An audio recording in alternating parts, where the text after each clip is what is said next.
What is going on, everybody? We are back for another episode of the ABJ Podcast. I am your host, Anthony Blackwel Jr.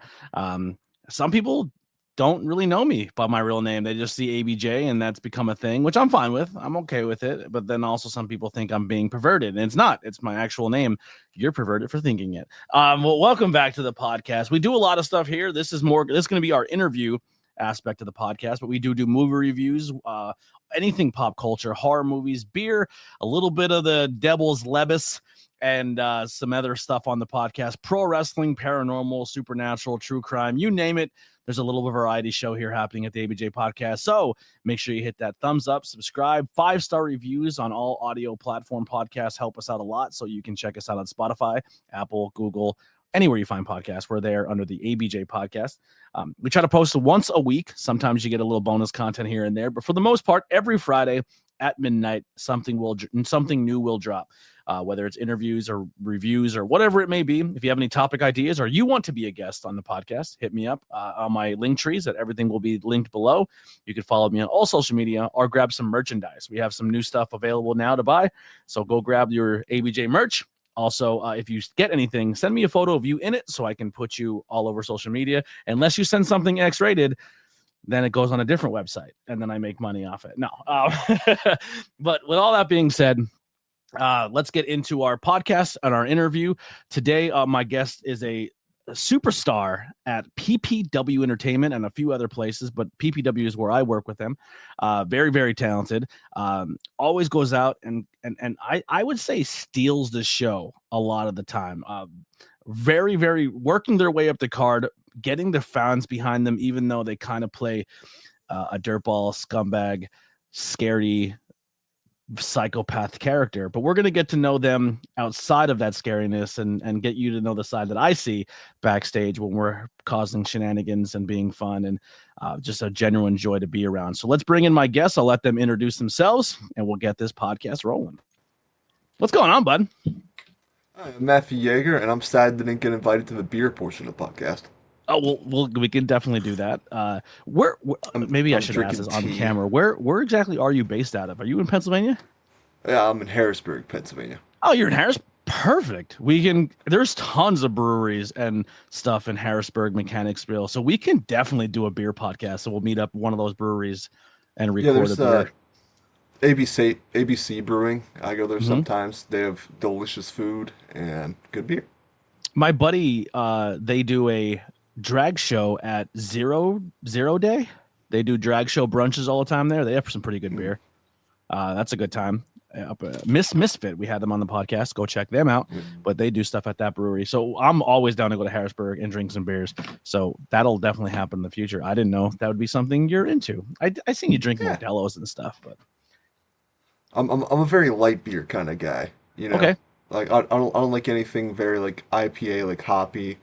Gotcha. Or, like most things that are like dark, but like I'm good, partial to like a pumpkin beer, like a Spanish beer. Okay, so you're more like lagers and pilsners and stuff like that. Yeah.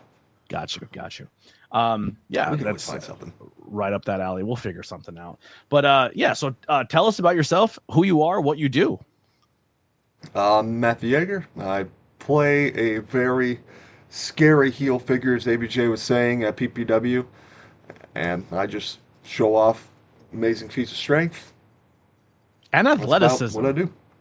I don't think people realize how athletic you are as well. I think they see the strengths and they see stuff like that. But like, I watched you before a show with Malik, and I think was it Sean Smith, where you guys were almost like playing horse, like in basketball. So basketball, you shoot a shot and you do a layup, and then the other person tries to recreate it or simulate it. And you and Malik, who is insanely, and Rocket, who are insanely like flexible, can do insane flips and backflips and springboards and everything. And you were toe to toe, if not as good as them. And I was very surprised. Yeah. So the high fly horse concept, right? Like I've seen it be done in the ring, but I played it with Malik, and then Christian came in a little bit later, and we were just showing each other's tricks. And so like growing up, I was not a very good person at any sports like involving like balls, like baseball, basketball, football. Like I don't have hands like that. But I played sports and activities where it's more suited towards me. And so I was in gymnastics for 8 years. I was martial arts and now a purple belt in Brazilian Jiu-Jitsu. So I'm pretty athletic, flexible, but it's not really what is shown, in the ring. Yeah. I mean, you kind of did that like backflip off the top of the ladder, which I think shocked and scared and awed a lot of people during, which I think is one of the best independent ladder matches I've ever seen. It was unreal. I'm just waiting for them to post on the YouTube so I can be like, everyone go watch this, please. Like, Yeah, I will definitely be sharing it like crazy too. That's one of those matches where sometimes I'm still a little I'm jealous that I'm not on commentary anymore at PPW, because I watch matches like that and I'm like, I wish I was on the call. But I'm enjoying the backstage thing. It's a different aspect for me. It's a new challenge. I still think I'm trying to find myself, but I think I'm getting better at it. Because I'm still very fresh with all that stuff. But yeah, but matches like that, I'm definitely jealous that I'm not on the call because it was unreal. have you ever heard Paul Bowe on commentary? I really Yeah, like it him as a used commentator because he just has like this just shock sound in his voice. Like when I took Sean for the ride on Moonsault Battery, Paul was like, "Oh my god, oh I my god!" loved working with. Like, I think no disrespect to anyone else who sits at the table, but myself, Paul, and Kuiper, E. Julius were that was a great team because I kind of brought a little bit of the sometimes I'm heel, sometimes I'm not type energy color. mhm. EJ was like the play-by-play with Paul, and then me and Paul just had like this banter of like Paul jokes. When I say Paul jokes, a lot of people, if you know Paul, you know the Paul jokes, and if you don't know Paul, you probably don't get the Paul jokes. But I would throw some of those in there and try to make Paul pop, and it was really fun times. I hope it gets to a point where maybe like every now and then they let me jump off backstage and just do one match. I think it'd be fun, but I'm not Paul pushing my is luck. I'm happy with what I'm doing now, but it's sometimes I miss it. Paul is just a really fun, genuine dude. Like I'd say, Yeah, he's just like my friend's dad. You know. yeah. The I worked a lot of wrestling promotions, but Paul is just a guy who's always done right by me. He's real with me. He's honest with me. He's not going to bullshit you. If he doesn't need you, he'll say he won't need you. If he wants you, he'll say he wants you, which I respect. I don't like when people kind of play I'll tell you one thing, but do another type of situation. Paul's always been upfront and honest. He's always been a good guy to me. He's given me a lot of opportunities. So I'll always be loyal to Paul Bowe. But yeah, so the character of Matthew Jaeger, is this a shoot name deal, or where does the character and the inspiration of the character come from? So Matthew is actually my middle name, right? And when trying to come up with like a name, it's like, all right, Matthew, yeah, that works. And trying to come up with a last name, thinking of something like can't be a Smith, can't be, like my real last name because I know like kind of like trying to hide that from the internet because like Yeah, privacy, separate the art and like who I am. But then I actually was really big in this game called Rainbow Six Siege. got you. Oh, Jaeger, yeah. Yeah, and so I just swiped Jaeger from one of the characters in the game, and then What switched up was the Jaeger's spelling more ability? utilized.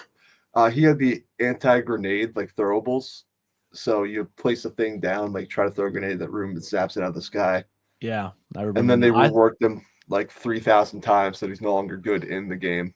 Oh, Like nobody really? plays him. Yeah. That's a bummer. I thought you were going with like Jaeger bombs. I thought it was like a drink thing.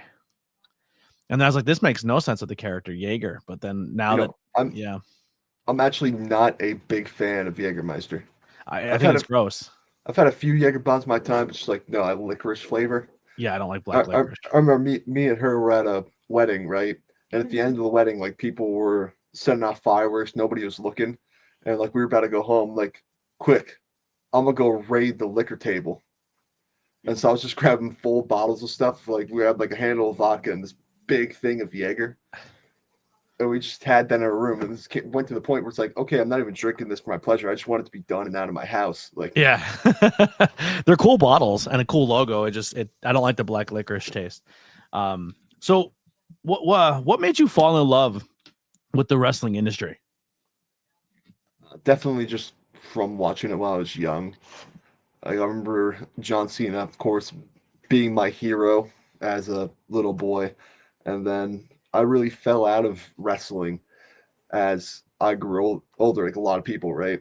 Mm-hmm. But I have this little cousin. His name's Eli. When we were kids, I would always watch it with his big brother, and so I'd be over at his house. We'd be over at Aunt's house, and he would say like, "Hey, do you want to come play with me?" I'm like, "No, I'm watching wrestling." And he's like, "If this guy wins, will you play with me?"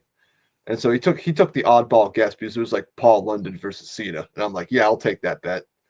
Like Paul London went over. I'm like, "What?" He's like, "Deal's a deal." And so he would never watch wrestling, right? But so I kept in contact with him over the years, and we would just keep talking, keep playing video games. And one night, it was like a Friday night, I asked him like, "Hey man, do you want to play this game?" He's like, "No, I'm watching SmackDown right now." And I'm like, "You motherfucker!" Paul All London. this I time, got to interview Paul London. He's awesome. Paul London's amazing, dude. He's doing great stuff at AIW right now. This wasn't a hate to Paul London. It's like No. he was mid card back in the day. This pulling back the curtain. I'm not exactly sure when this is going to air for the people. I think this is going to be a December episode. But as of yesterday, John Cena is a Grand Slam champion in WWE. He won the Intercontinental Champion on a surprise appearance on a match that he wasn't supposed to be doing on his farewell tour against Dominic Mysterio. I thoroughly enjoyed it. I thought it was a good move. I'm happy for him. I also like the dig Kofi Kingston said on Twitter. He's like, welcome to the club, kid. Took you long enough.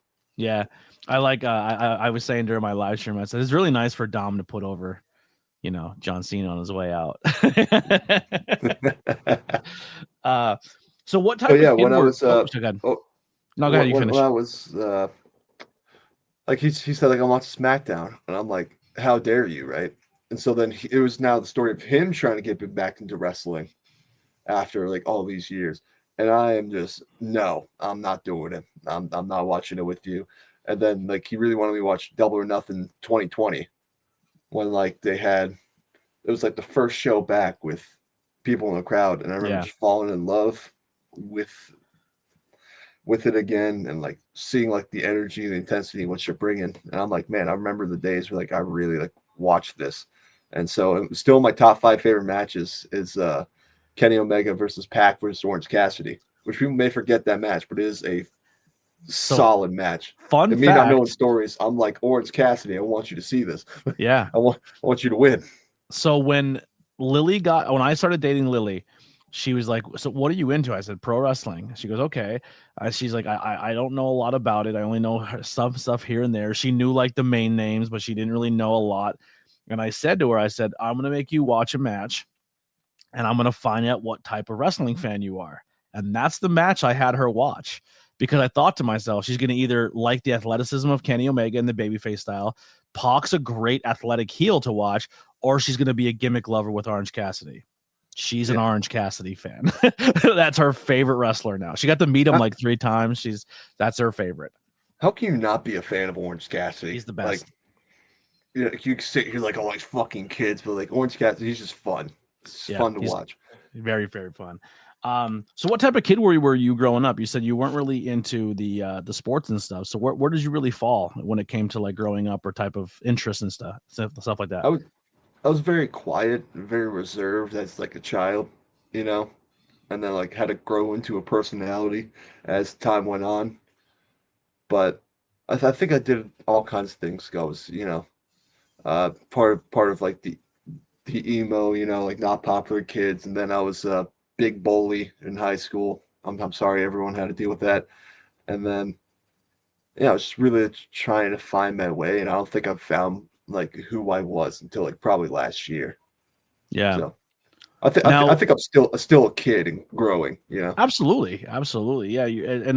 Listen, dude, I'll be 40 soon, or not 40, 39 soon. I'm still figuring shit out. You don't figure it out ever. You just figure out that day and you keep moving. You know what I mean?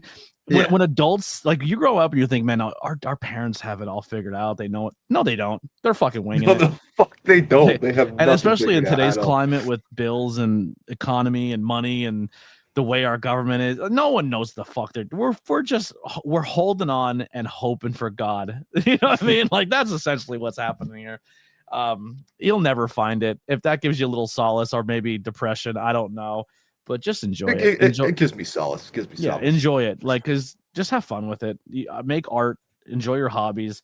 It's good to go have a 9 to 5, pay your bills, but have those things on the side that make you that give you that itch or scratch that itch, so you're just not a drone of a human being. Mm-hmm. When did you start to pursue the industry of pro wrestling, and how did you get started?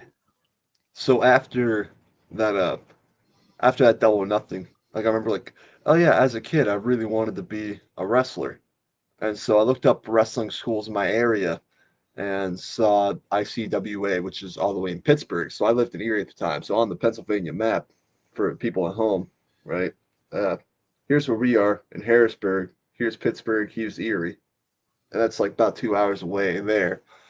And so I found that Nice. school, and I applied online, and I'm like, hey, I want to try this wrestling training thing out, and I got nothing back. And I'm like, man, it's probably lost cause. I'll apply to other schools. But I remember, like, I used to look at my spam folder a lot because there's the scam emails about like dick enlargement pills, and then like the African prince, and I like reading those. They're a good laugh. But then I saw a message from Chris LaRusso, the head trainer there, and he's like, hey, I have a spot in on Tuesday. I look at the calendar. Tuesday is tomorrow. So I got to make a decision very quickly. And so I call my boss and tell him, like, hey, man. And then, like, I have to borrow my grandma's car to get down to Pittsburgh to go do this tryout. And then when I got there, there's the kind of shape that you have to be in the ring.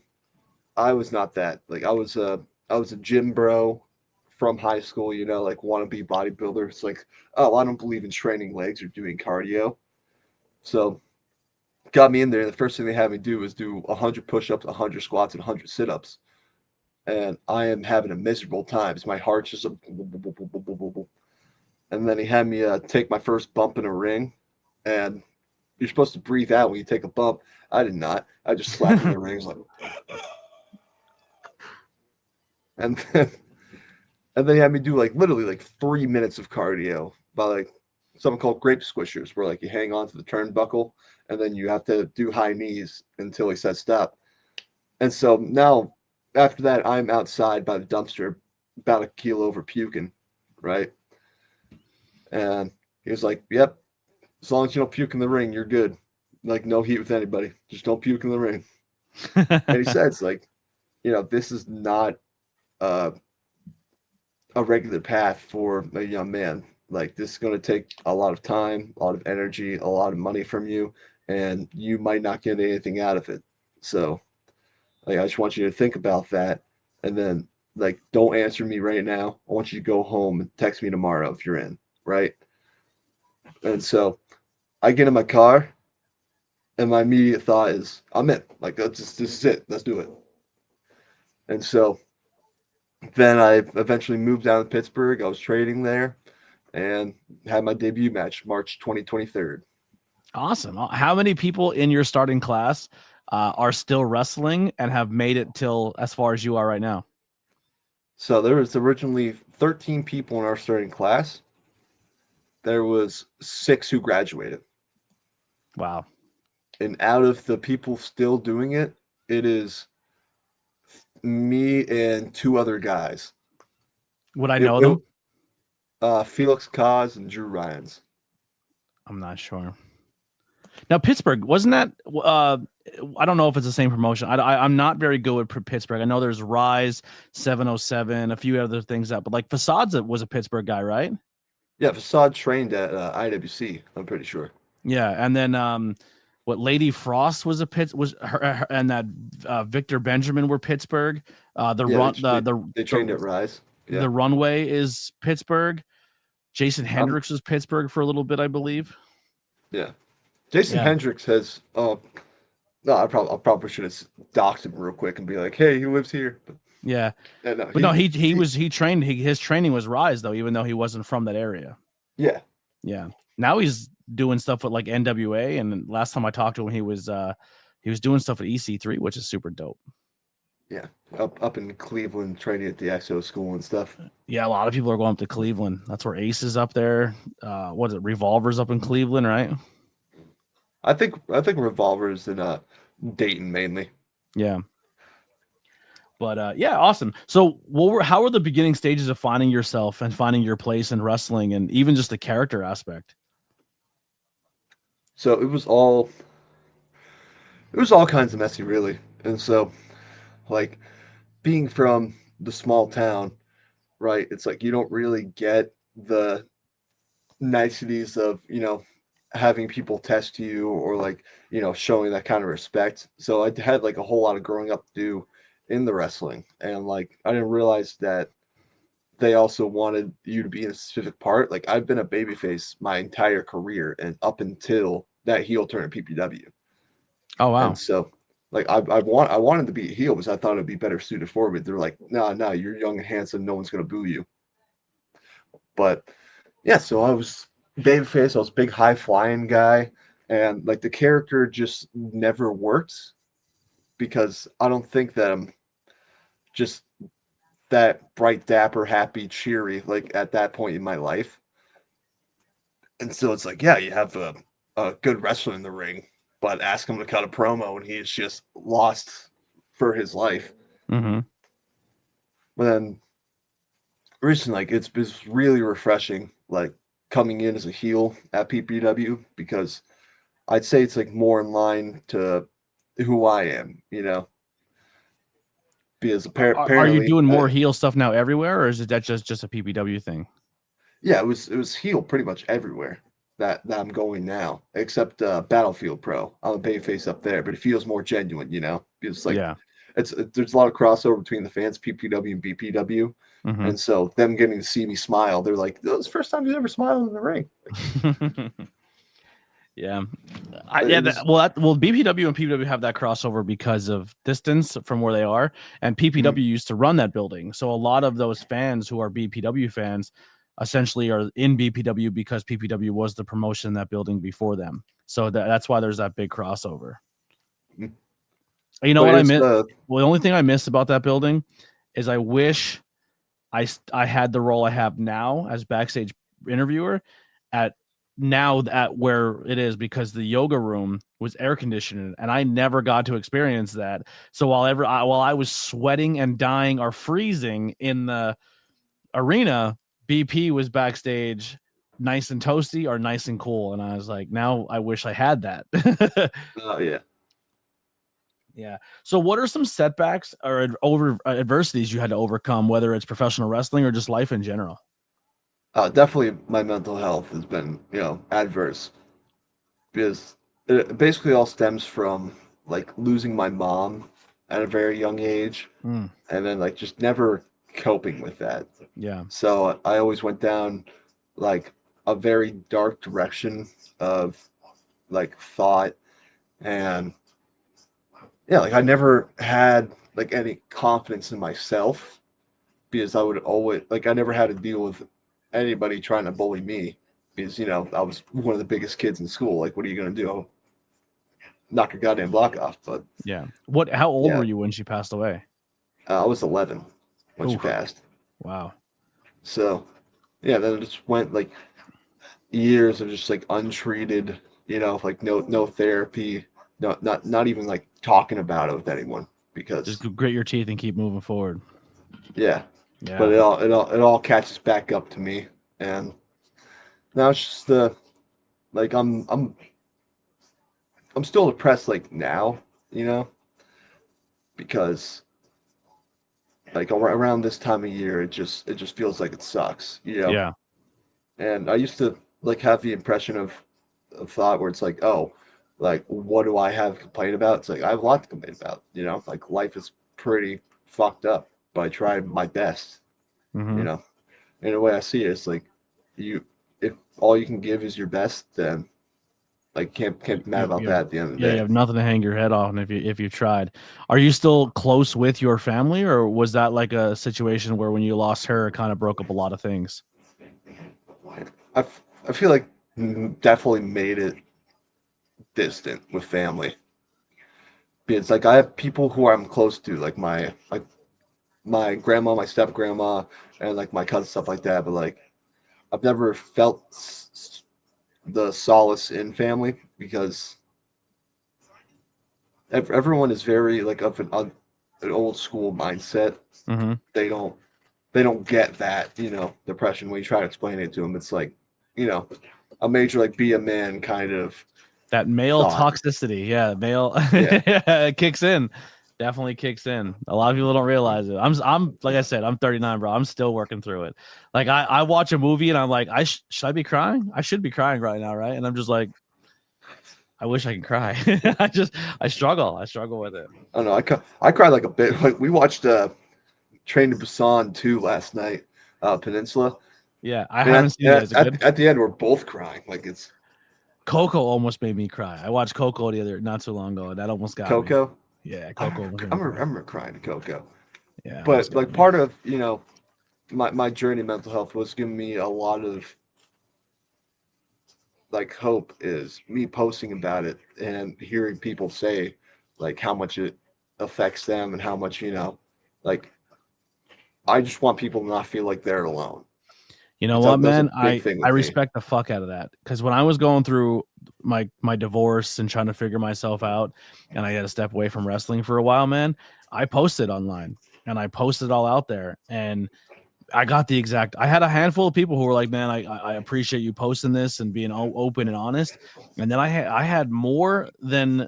I had more negative than positive because I didn't know that negative was happening. I had so many people who were reading my posts and talking about me and saying negative within the wrestling space who were like, "Oh, you're this and that. And you're posting. You're a crybaby." Blah blah blah blah. And I was like, "I'm struggling. Like, I wish somebody would have reached out and been like, "Anna, you good?" Or just like, "Hey, are you like have a conversation?" And I had a lot of people who have, and I'm really appreciative of those people. But like, yeah, I think when more people see that, they should be more like, "Hey, man, let's talk about it. You all right? You want to talk about it?" You know what I mean? Like, same, like I told you the other day at PPW, man, if you're ever struggling, please reach out. Like, I'm telling you right now, as long as I am working in the same places you're working, you're not allowed to leave. You're too invested. You have too much going on and you're too talented. I won't let you quit. I will drive to Harrisburg and get you and drive you to the show. Like, you're not allowed to be done. Oh, I appreciate that. But yeah, there's like I was like awestruck at like the amount of toxicity there is like even wrestling because I thought like everybody like respects what everyone's going through because some people just they don't want to project out that they're human, whether it's for Yeah. like a gimmick perspective or they still have like that toxic like oh be a man thing. It's like I remember Mm-hmm. seeing this post where this guy who by the way he's the first person I've ever seen in my life who like posted a fitness transition and looked worse than the second one. But I don't want to name drop. I don't want to cause that drama, but he said like, yeah, I put in the work and like I don't post my feelings for validation, and it's like, okay, then you're subhuman. You just don't feel emotions. Like, Yeah. Oh, you're so much cooler than all of us. Good for you, brother. oh, Yeah, I bro, hate that. you keep them in instead of talking about them. Like an adult. What are you, a child? What happens a lot in the wrestling industry too is somebody will post like, "Man, I'm going through it," and the first thing that someone thinks about is, "Well, he won't be on the card this week, and I could take his spot." And it's like, "Fuck you." It's like when Sean got hurt. It's like the first thing I did was reach out to him, Yeah, like because I that's tried. what me I knew he wasn't going to answer at that point in time, but I definitely sent him a thing of what's going on. And then the second thought was, well, let's get it. We have to get a match together. We have to go tell the promoter he's not showing up because we're waiting for him. yeah. And it's like I was put in the main event. Like I'm thankful for that, but it's like I just want to hear that Sean is okay. Yeah. Like I'm not a person who's hunting for a spot. It's like I could politic more to get more out of this, but that's not who I am. Like I am Yeah. a person first. Sean is doing better. He's going to be a little bit of a road to recovery, but our thoughts are with you, brother. God bless you. Now, wasn't there in this story you don't want to talk about or anything like that? I don't know the whole context, but somebody was telling me about it when you first got into PPW, is when you were doing the paint gimmick. That there was something about like a real life thing that happened to you that you used within the your character? Oh yeah, I died. Yeah, so like that's what you want to talk about that, or is that something that's too personal? Yeah, of course. Yeah, we'll talk. But when I was young, right, we had this little swimming spot called the Gorge, which is by this 6 Mile Creek in Erie, and they have this little jumping cliff where like you can jump off into a pool of water, you know, and like I should probably like tell a story like, oh yeah, it was 40 feet, 50. It was like 10 feet, it It wasn't was impressive. 650 feet in the air. Man, I was 1,900 feet in the air, looking at the face of death and spitting in it. Yeah, just like I'm gonna fuck this up. When I went on a day where like the water was really cold, and when I ran to jump in, I just went into shock in the water, drowned. Oh shit! Yeah, Like you full went on so like deep, and then like, did you even resurface, or you just sunk? no, so like the pit of water is only like probably like 5, 6 feet, like it's like a commercial swimming pool, Got which you. you jump in. But the water was cold, and like me being warm, like you always got to look out for that. They go into shock for like cold water, but for me it was like so immediate that like nobody really knew what to do because like oh he's not coming up. When I did come up, I was like, corpsing in the water. And it's like, okay, yeah, this is a problem. And then I mean, they're obviously probably nervous about jumping in because that's. I think I just watched a documentary about a water park in New Jersey. Like it was called Action Park, Park? where Yeah. they had a slide like that where people would jump in, and it was a natural spring, and people would go into shock and drown quite frequently at this spot in the park. Yeah. That's crazy. And so it happened to me, and I was thankfully resuscitated. So now I'm here. How long were you out? 11 minutes. 11 minutes. Do you have any memory or recollection of it at all? No. I remember, I did remember for a portion of time hitting the water. I don't remember it now because, with age, I start losing memories. It gets a little foggy up here. Yeah. I remember just waking up in the hospital being like, oh, this is different, Interesting. I watched this whole thing on Netflix too, where people had like near-death experiences or death experiences, and then like had this whole thing where they seen they were outside their own body, and like you didn't have anything cool like that. You just woke up in the hospital. Oh, I saw nothing. That sucks. It's a little lame, like as a holy man. Like let's just retell a story and then make something up. But I didn't see nothing. Like I didn't see Jesus hitting the worm, right? Like he was doing the Rikishi dance. Yeah, that's what happens when you get to the gates. The gates open, and then Jesus stands there with his apostles, and they throw the glasses on, and they go.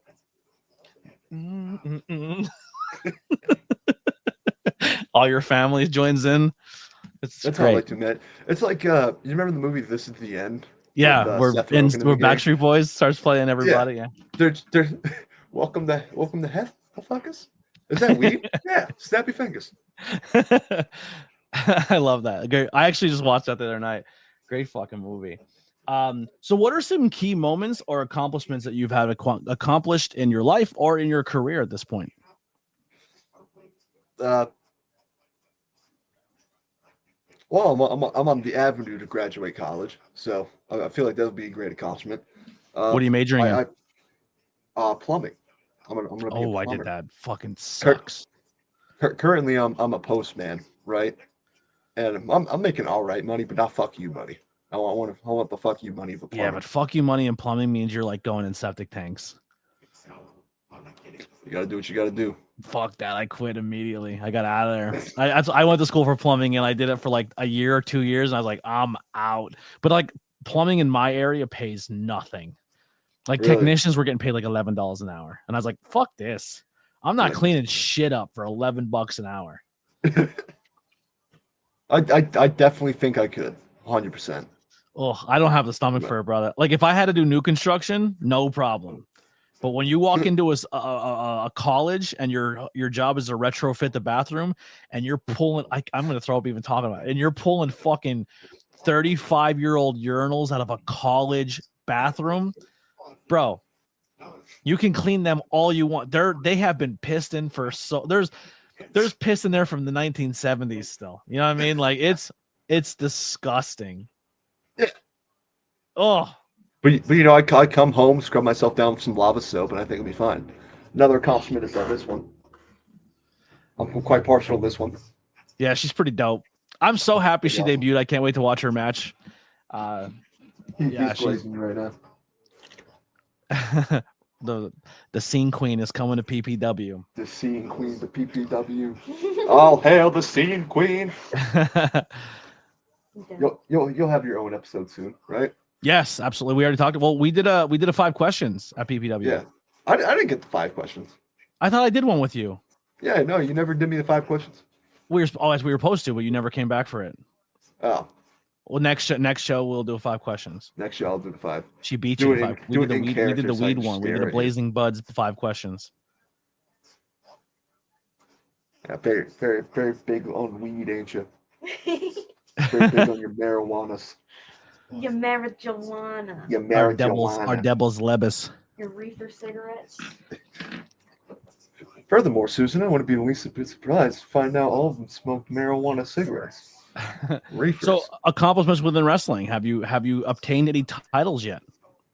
I've had one run with I was debuting champion at Erie All Stars for the light heavyweight title. I think I had one defense of that, and then me and my boy Aiden Hall were two-time tag team champions at Erie All Stars, and we had, I think, a combined total of 400 days reigning with those. Wow. And that was some of the best times in wrestling, because we had these really good vets who were looking after us, and we just had fun every time. We also won a title in the location that will remain anonymous because we signed an NDA for their TV deal, but they've just never posted the matches, so we just still have the titles. Like, oh really? I think mine's in the corner of the office. Like, we've been like champions for like 600 days now. Sick. What if you were to become tag team champions with somebody at PPW, who would you want your partner to be? Precious, 100%. Precious, you and Precious. Yeah. So like there's very like there's a couple people at PPW who become like lifelong friends of mine, like Dan Stovko, Precious, like those two, like right off the bat, like they're just like really great dudes. I visit Precious at work like weekly. Really? Because he's such a great guy, and like Precious is like, I would say shoot, but it's not biological, but he's like my little brother. Like, yeah. I've known him since he's like 12 or 13. He's been coming to shows that often, or you just be hanging out playgrounds a lot? No, so me and my buddy, he was in a band, and every Thursday I worked a job that was Monday through Thursday, and I would leave the job on Thursday. I'd pack a bag, tell my at the time wife, see you later, I'm gone for the weekend, and I would go and hang out with a band all weekend, and I would help roadie them and get them in the gigs and stuff.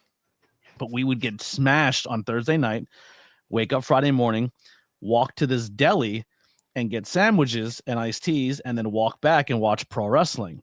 And the one day we did it for like a month or a couple weeks, and the owner of the deli was like, "Yo, you guys are here every Friday. Like, what do you do?" So we used to go to the thrift store and find the ugliest clothing we can find, buy it, and then wear it, and then walk to the deli and then wear that clothing the entire weekend, right? Like old suit jackets and shit. And we're like, "Oh, we're gonna go back and watch pro wrestling." And he's like, "Pro wrestling?" We're like, "Yeah." He's like, "I fucking love pro wrestling." And we chatted for 4 hours in this deli about to the point where the wife kicked us out. She said, "Guys, we have shit to do. You got to get the fuck out, because if you don't keep talking wrestling with him, we're not going to get anything done." And he was like, "Hey guys, this weekend, please come to my house. We're going to watch the pay-per-view." So I went. Steve had a gig or something. I didn't go with him to the gig, and I went to this guy's house who owned this deli and watched wrestling. He had his son. His son was Little Precious. So I essentially became friends with Precious's dad, and we would watch wrestling every fucking, like, I'd see him every Friday. We would talk wrestling, then watch every pay-per-view together. So I've been watching, like, and then I got into the business, and then Precious met some other people, and then he ended up working in the same place I worked, and he started training there. And then so we were friends before wrestling, and then on two different paths, we ended up finding each other back in pro wrestling. So like, I've known him pre the business. That's so fucking cool. Yeah, it's like that's my dude right there. Yeah. Love them. But other accomplishments, like I wrestled at GCW one time. That was like one of my 3 main goal places that I've always wanted to go. Yeah. I recently got flown out to Chicago for a show, and like they paid for the flight, hotel, everything. It was really really good Nice. deal. And so like, that made me feel like, oh, I'm a wrestler. Yeah, that's right. Hell yeah. That's awesome. That's all. Yeah. You know who I think would be a fun tag team with you if he ever loses his partner? You and Brother Bedlam, I think, would be interesting. No, that'd be just a very violent team. Yeah, he's another one at PPW. Like you obviously Precious. So there's a lot of people. I've been not a lot of people realize this, but I've been part of like the PPW team for like 7 years or 5-6+ years. Like I've been there since like 3 venue changes ago. Like I've been there for a minute, and like people come in and they're like when I took like a year off for the divorce and I came back, people were like, who's the new guy? And I was like, definitely not the new guy here. I am not the new guy. You are the new guy. Hate to break it to you, bud. They'd be like, hey, listen, when the boys are talking, you probably shouldn't talk to the boys about. I'm like, what? No, I'm going to be like, yo, Matt, that idea sucks. Like, because that's the relationship I have with a lot of people in that locker room. And they respect that I'm willing to say that to them and like be part of that creative process. I love it. PPW is such a great place, but I've met so many cool people there. It's a good environment. Every month I look forward to going and seeing everybody. Who are some influences or role models in your career or in your life? Hangman Adam Page. Okay. I really like Hangman. That's my favorite wrestler currently. Definitely Roderick Strong is a huge inspiration to like my style. And so like what I remember like posting on Facebook like, oh, what wrestler do I like remind you of the most? And none of them said Roderick Strong. I'm like, okay, I need to try harder to be this person. A lot of people said Chris Benoit for you, which I think is good for the character, but also, I mean, he was a great press, like minus the terrible shit. Minus, killing your wife and child. He was he's one of the top 5 ever of like just wrestling. It's pure intensity. Are you a Kyle O'Reilly fan? Yeah, big. I love Kyle. Like all those guys of Undisputed Era, really big. But people like helped me on most of my career. Like my head trainer Zach Nystrom. Like he's the most underrated wrestler I think ever. Because every time I've seen him, like it's been just perfect. Like his performance, everything. Like, he is like he's probably like in my top 5 indie wrestlers. And also like Facade. I used to ride with him and Danny Moe a lot. Like those guys. I was so happy to see him this weekend. Yeah, I was really happy. I haven't seen him in months since I moved out east. Yeah. Actually, speaking of not being able to cry, I almost got emotional to the point where I had to like control myself and like get it together when Facade won the title for the first time in Broadheadsville for PPW. Hell yeah. I had to be like, fucking get it, because he was supposed to win it, and then COVID happened, and we weren't sure where we're gonna run, and then we found Broadheadsville, and then he finally carried that story over to Broad. So like it was cool because when he returned this month, and he ran the ropes and drop kicked the guy off the apron to win the match. That's how he won at PPW's like home base location in the church, and then he wasn't able to cash in and win the title because COVID happened. So then he had to wait almost like an entire 2 years to finally get his title. But like he won it the same way he came back last month, which was really dope. Hell yeah. Are you gonna cry when I finally win it? I will. I'll be. I was there when Precious won his first title, and I was not there when Precious won his world title, unfortunately. But I was there when he won his first Spotlight Championship, and I got off commentary. And I said, BP, you're going to have to hold this down. I'll be right back. And I walked down because Precious's dad and his mom were in the crowd at the sanctuary. And I got off commentary and I went down and I hugged his dad and his mom. And it was very emotional. I don't think I cried, but I was very, very close. Mm-hmm. Yeah, that meant a lot to me.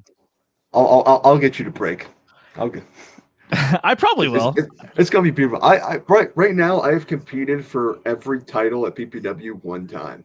besides You're the Grand Slam competitor title. Yeah, I'm the Grand Slam loser, dog. because I had you a compete for the TV tag? title with no, I haven't competed for the tag.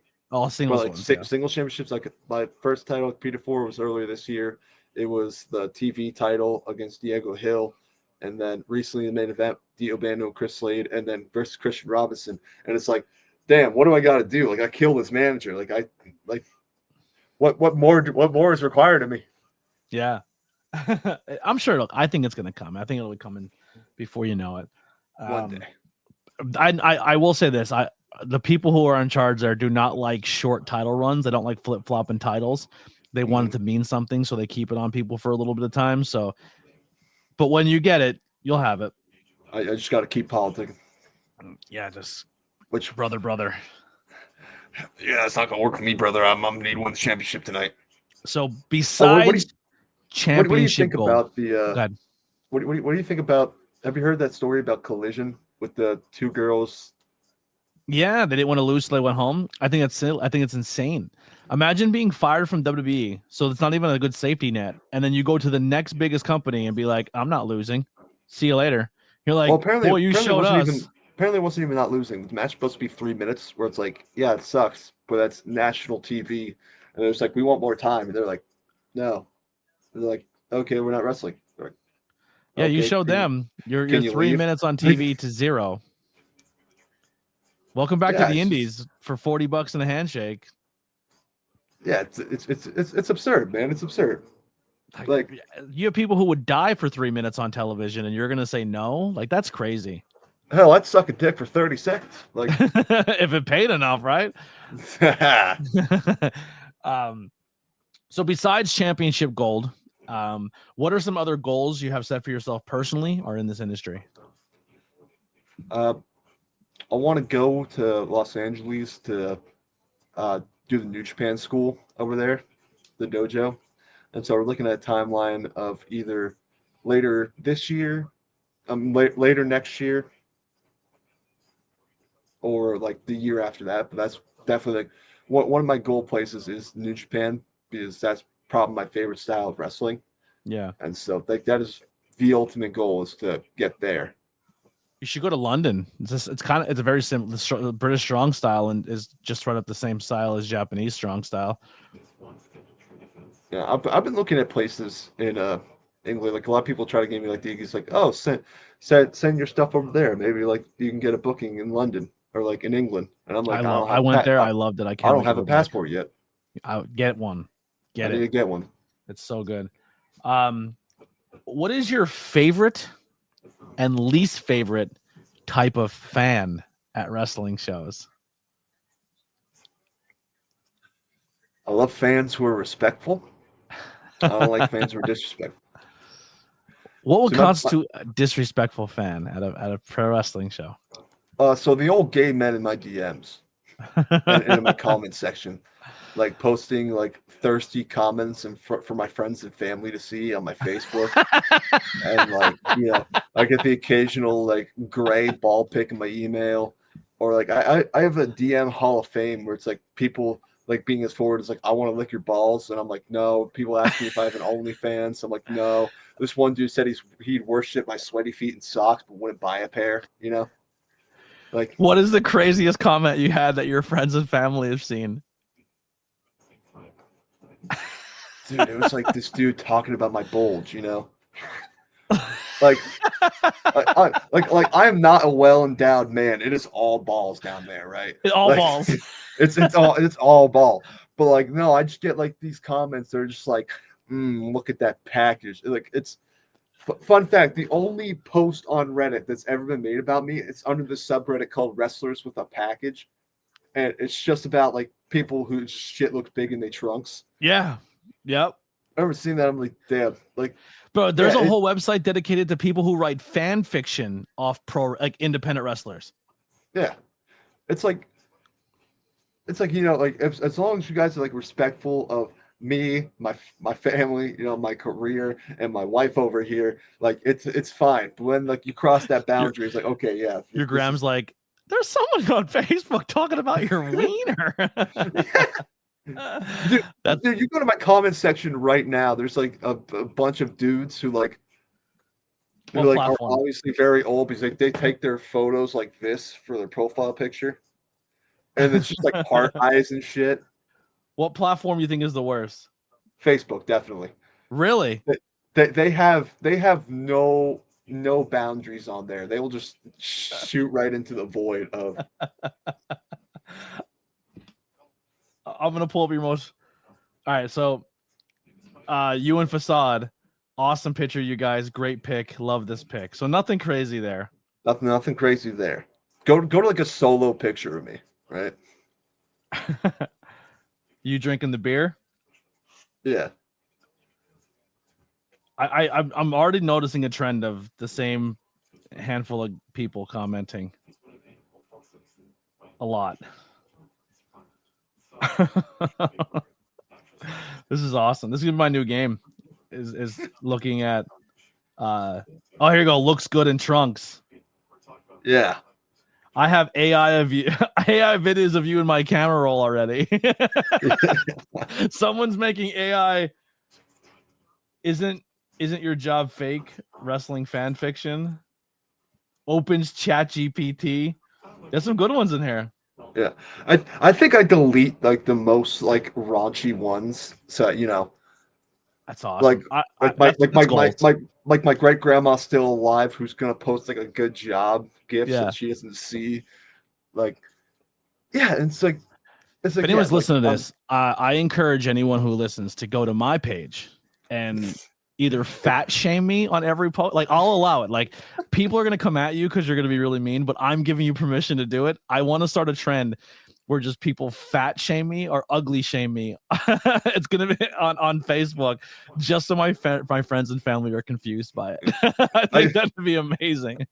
It's like I'm trying to make it like very, very clear that like I love my gay fans, right? Yeah. Because they make me the most money consistently because they be looking at my shit. Look, I'm an ally. I got the flag right behind me. I love me. I love me the cult, the team. You know. Did you say the cult? The culture. I guess the culture. The cult. I don't know. The culture. The gay cult. Not the gay the cult. gay agenda's coming for you. That's what. This better become a MAGA podcast real quick. I have a shirt from when Effie wrestled Paro. It was called No Peace Underground, and their logo is like a pentagram, a devil with a Baphomet in the middle of it. And I have it's a Baphomet pentagram, and it's rainbow.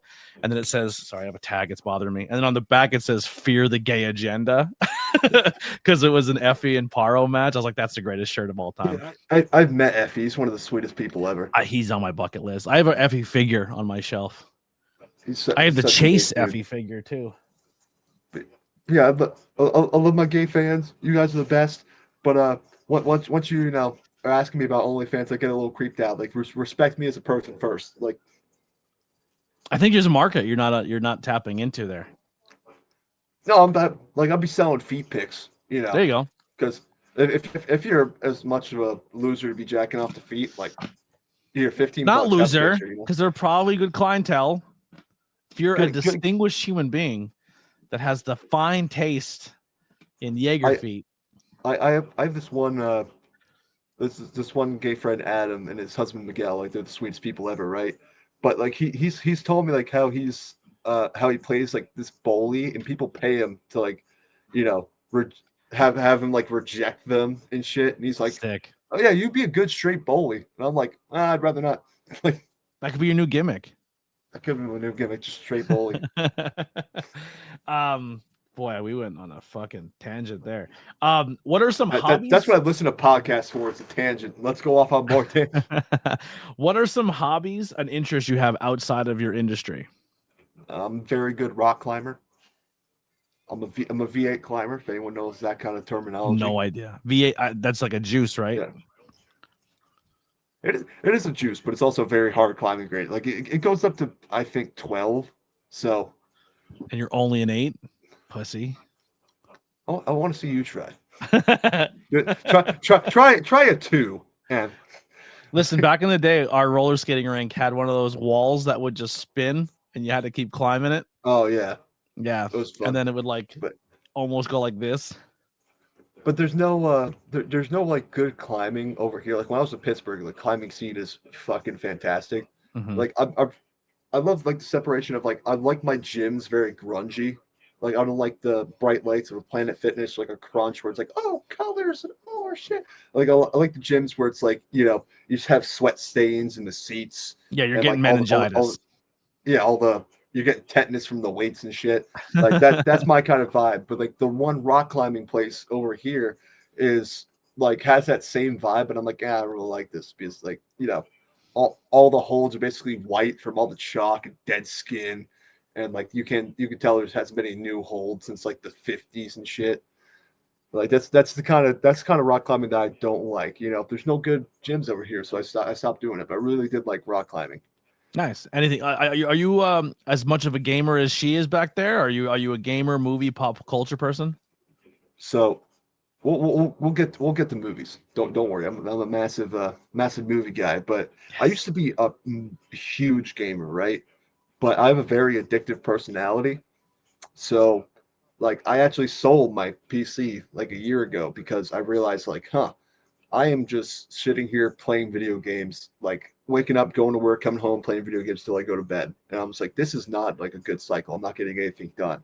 And Yeah. so I sold my PC, and now all we can play is Roblox, basically. Oh, that's right. I did hear about your Roblox. I was told not to say We anything. we are big Roblox people in this household. She's playing Roblox right now. I've been watching videos. I don't know what Roblox. It's like a more generic Minecraft, right? No, so my Minecraft is, you know, it has like set parameters, but Roblox it's basically like they're selling you like an engine, right? So Roblox is its own game engine, and people can just create any game they want out of that. And so like Oh, shit. you have like obstacle courses, shooter games, like story games, Isn't and that like huge on like even to the point where Roblox had to like really dive in where people were really like preying on kids on a game? they're currently in a FBI investigation right now because pedophiles in the game. Yes. It was really, really bad. Like it's like that's like the biggest place where people are finding these fucking dirtballs is this Roblox game where kids are like genuinely having a good time and fucking creeps are ruining it. Yeah. That sucks. So the worst thing we did at children on Roblox is start playing shooter games because we just destroy them. Yeah. Absolutely, just nothing remaining. We just destroy kids on the shooter games because I'm a 22-year-old grown man playing on a 12-year-old Jimmy with an iPad. Just Just smashing them. just absolutely wrecking these kids on the shooter.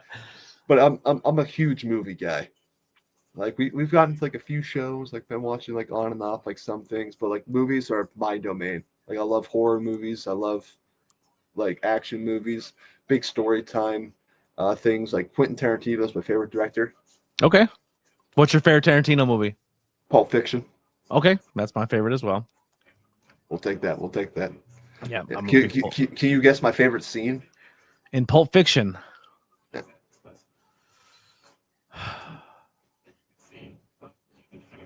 Mm. It's tough. It's not about the storage. It's not the storage one. Oh, okay. I won't say that.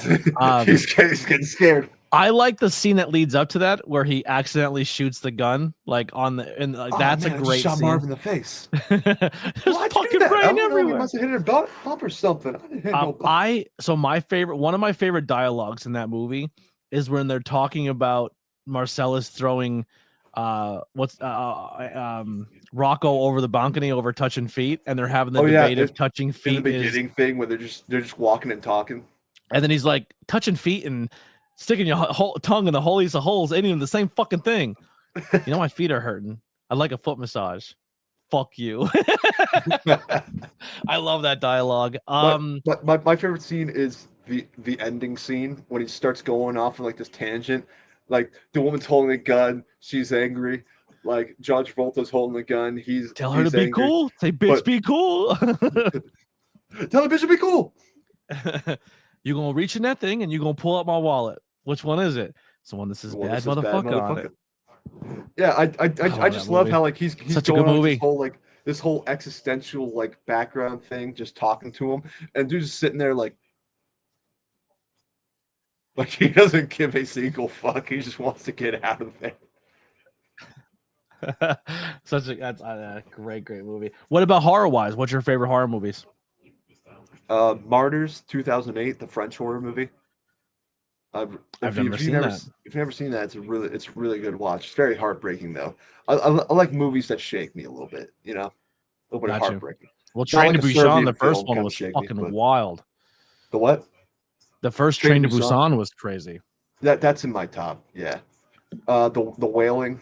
I'm very big into South Korean horror because like the way that they write dialogue is just so good, and like their stories, like Parasite, the most recent like big one that blew up, like just the way Is Squid that Game is Korean? written. That's Korean, right? Yeah, Squid Game's Korean. Yeah, That's fucking amazing. yeah. I have not watched Sex Season yet. I'm gonna have to one day. Yeah, the Wailing, really good. My favorite horror guy is Michael Myers. So not obvious by the. Yeah, I see. Growing up, I was a huge Michael guy, and then I got older. I hated Jason and I loved Michael, and then I got older and I rewatched both franchises over, and I was like, Halloween, besides 2 movies, fucking suck. Like they're awful. And Yeah, Jason yeah. is awesome. Like Jason knew who he was and fucking leaned into it. Where Michael was like, they tweaked it too much. Yeah, the movies are definitely terrible, most of them, but just like How do you fuck up the mask late? Like, how do you have a perfect mask? And then in like 6 movies later, you're like, we're gonna change the mask and make it look fucking he's gonna look awful. smooth like an alien. Yeah, so bad. But like the Rob Zombie ones are my favorite. I Even know part people 2. like it's a Rob Zombie movie, dude. Like Ooh, it's pretty funny. part 2. I can live with part 1. Part 2. Part 2. 2:3 aspect ratio, shot in 8mm film. Everyone is just very raunchy, Yeah. and it's a Rob Zombie movie. But Jason, like my favorite one is Jason X, definitely. Hell 'Cause yeah. just you can't make that now. Like that was definitely the 2000s. Like, all right, we're running out of ideas, and they just like fuck it, shoot for the moon. Every Jason in fucking space. Fuck it. franchise What are you has to gonna go to do? space. Every franchise has to go to space at least once. Leprechauns. Yep. Fast and Furious went to space. Don't get me started on Fast and Furious movies. I love them. You can't stop that. It is just a man movie, I Like hate them. what I'm just saying, like women will never understand satisfaction like of that I get from Fast and Furious because I don't fucking care how realistic it is. I want to watch Dom and family be like family, then just like go solve a world mystery, like just completely different. They went from drag racing in the streets to saving the world. Like 5 times for no reason. Yeah, all right. So you just been genius. booked. You're I love booked. You're booked for more podcasts. We are. I've chosen what we're gonna do, and we are going to go through and rewatch all the Fast and Furious and talk about them. I'm definitely down. We're family here. We're a family. I'm gonna make Not Cool in High School Fast and Furious font T-shirts. That's awesome. Next Matthew Jaeger shirt. Yeah. Definitely I can make you a Fast and Furious font Matthew Jaeger shirt. We can do that. That'd be really fun. When I used to do the podcast, when people would come on, whatever movie they picked, I would try to find the font of that movie and then make them like their name with it. And then they had like a podcast version of their own shirt. I'm probably bringing that back. Or Lily would make it because she's really good with that stuff. Yeah, we can definitely work that out for you. But if you can change something about the industry, what would it be? Fans talking about your dick in front of your family. Oh yeah, I'd definitely change that. But that's more the fans, not the industry, Yeah, that's just everyone's gooner. Promoters talking about your dick in front of your family. There was this one time where my friend told me that their family had a conversation about my dick on the ride home. Really? Yeah, that's an interesting thing to bring up at like the family drive home from the show. It's like just Matthew Jaeger. Like, that Matthew Jaeger guy is all balls. That guy. All balls, that guy. But no, it's like that's where we're gonna make your new shirt, Matthew Jaeger. All balls. All balls, Matthew Jaeger. All balls, no shaft. But the way like training is handled, I think I would change. because Okay. like a lot of schools they just pump out students that they have unpaid laborers, you know, Yeah, and then a school won't tell a kid that they probably this isn't for you, but I'll take your money for 9 months. yeah, 100%. There should be more, of trial periods because I've met a lot of people where it's like, oh, like someone let you in a ring, and we're so all okay with that, That and like listen, I will say there this. has to I be don't like student Logie P requirements. either, but that's crazy to say. Oh man, That's my wrestling rival is Logie P. I think that's everyone's rival is Logie P. But oh, you want to come talk shit on Logie P with us? But Logie P said I'm not an athlete, and I was like, listen, dude, I'm 39 years old. I'm fat and out of shape, but I guarantee if you pick a sport, I'm pretty sure I can beat you in it still. I want to see you guys 1v1 in basketball. I would play him one-on-one. I want to play Logie P one-on-one in basketball for the Funk sponsorship. The winner of me and Logie one-on-one. They just painted lines at the venue. We can put the hoop up, and I can play him one-on-one, and the winner gets the Funk sponsorship. Chris White, if you're listening, book it. Chris White, he's definitely not. he is a grown man with a wife and children. He has shit to do. He doesn't get that big just by listening to podcasts all day. No, he might at the gym. Send it to him. But yeah, like training schools, they sell hope to people who probably aren't going to get far into the business or just not built for it, and they take their money. And like a big problem I see is my training class was basically denied our debuts because they didn't have another training class ready.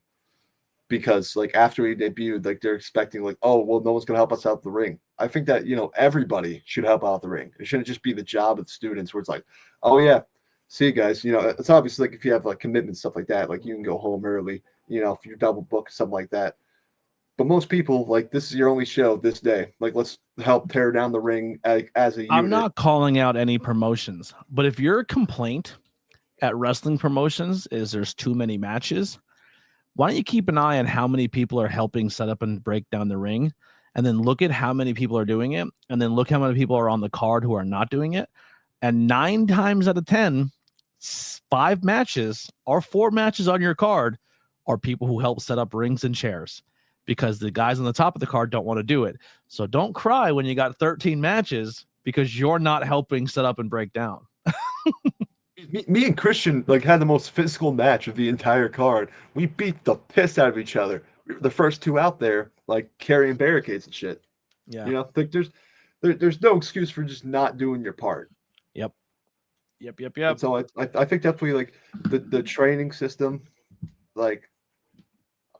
having oh yeah, you have to set up and tear down the ring as unpaid as paying your dues. Everybody should help out. There's dues to pay. The only reason I don't really touch a lot of ring stuff because I'm not in it and I'm not putting my body on the line in it. You don't want me tightening your ropes. You know what I mean? I don't know what the fuck I'm doing.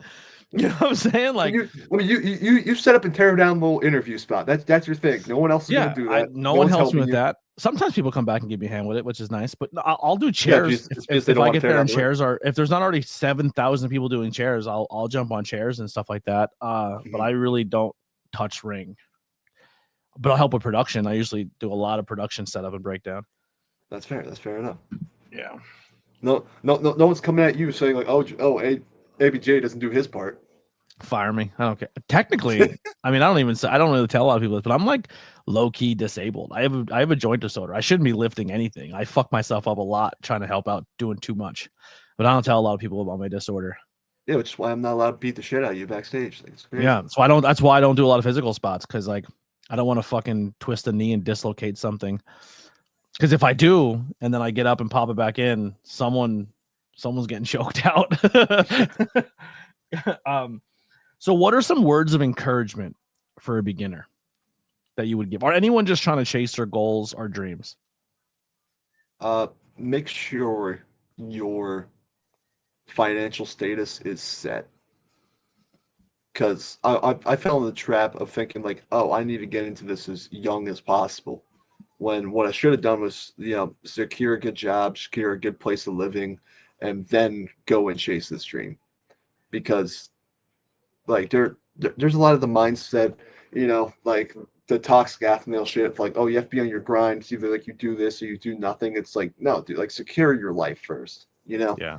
Because it's not until now, which I'm like set with a place. I have food in the fridge. I have a good job. I've been in the business for nearly 3 years and trained for 2 before that, and like always had food instability, like having to borrow money from people to pay my rent because like I was just so enthralled in this. But it's like you should take care of yourself, your needs, your family's needs, like your friends, and like another big thing I fell into was the was isolating myself from the world. It's like I've skipped birthdays, marriages, funerals, like trying to do this, and it's like, and nobody does that to you. You do it to yourself. Yep. And it's like, hey, you should probably not do these things. You should like be in the right state of mind to be like, okay, yeah, like wrestling is important to me, but I also need to take care of my things first because we forget that we're people and forget that there's still time. Like Batista didn't Yep. get in the business till he was like 35, and DDP. he was one of the, and those two are like prime examples. Like, oh yeah, these guys are fucking like to upper echelon of talent. It's like there's no like there's never you've never lost a battle until you die. Yep. You can like today you can decide, hey, like in spring I'm going to college, and there's no one stopping you. Like you could. Yeah. And like there's not time running out. Like take care of yourself, take care of your situation first, and then come into business. And the last one here. What are you grateful for? And are you currently happy? Very grateful for my family, very grateful for my friends, very grateful for this one, very thankful for my cat, wherever she is. I'm thankful there's food in the fridge, thankful that we figured out the central heating in this house so we're not freezing to death. And I'm very happy and content with my life. Awesome, man. I'm proud of you. And like I said, if you ever need to talk, I'm always there. I love you, my guy. Where can people find and support you?